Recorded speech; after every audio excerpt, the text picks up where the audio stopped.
Hello दोस्तों, नमस्ते, प्रणाम, राधे राधे, जय सिया राम। दोस्तों आप लोग के बीच में बहुत ही प्यारा कन्यादान गीत लेकर आए हैं। दोस्तों कैसा लगेगा कमेंट करके ज़रूर बताना और अपना ढेर सारा प्यार दुलार आशीर्वाद दीजिए। दोस्तों बहुत ही प्यारा गीत है। रोई रोई बेटी कहे आंसू बरनाया नावा, रोई रोई बेटी कहे आंसू बरनाया नावा, काहे बिसराया पापा दई के कन्यादानवा, काहे रोई बेटी कहे आंसू भरनाया नावा, काहे बिसराया पापा दई के कन्यादानवा, पापा बिसराई दिहले गोदिया खेलाई के, पापा बिसराई दिहले गोदिया खेलाई के, मम्मी बिसराई दिहले दूधवा पियाई के, मम्मी बिसराई दिहली दूधवा पियाई के, रोई रोई बेटी कहे आंसू बरनाया नावा,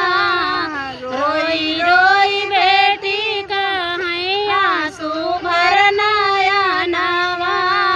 काहे बिसराया चाचा दई के कन्यादानवा,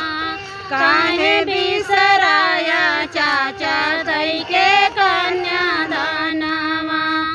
चाचा बिसराई दिहले गोदिया खेलाई के,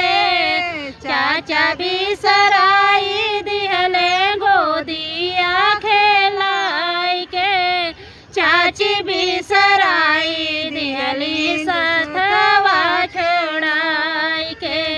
चाची बिसराई दिहली सथवा छोड़ाई के, रोई रोई बेटी कहे आंसू बरनाया नावा,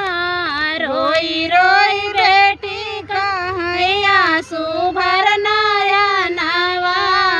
काहे बिसराया भैया दई के कन्यादानवा, काहे बिसराया भैया दई के कन्यादानवा, भैया बिसराई दिहले अंगूरी पकड़ाई के, भैया बिसराई दिहले अंगूरी पकड़ाई के, भाभी बिसराई दिहली डोली में बैठाई के, भाभी बिसराई दिहली डोली में बैठाई के, रोई रोई बेटी कहे आंसू भरनाया नावा, रोई रोई बेटी कहे आंसू भरनाया नावा, काहे बिसराया पापा दई के कन्यादानवा, काहे बिसराया पापा दई के कन्यादानवा। दोस्तों कैसा लगेगा कमेंट करके ज़रूर बताना। बहुत ही प्यारा कन्यादान गीत है।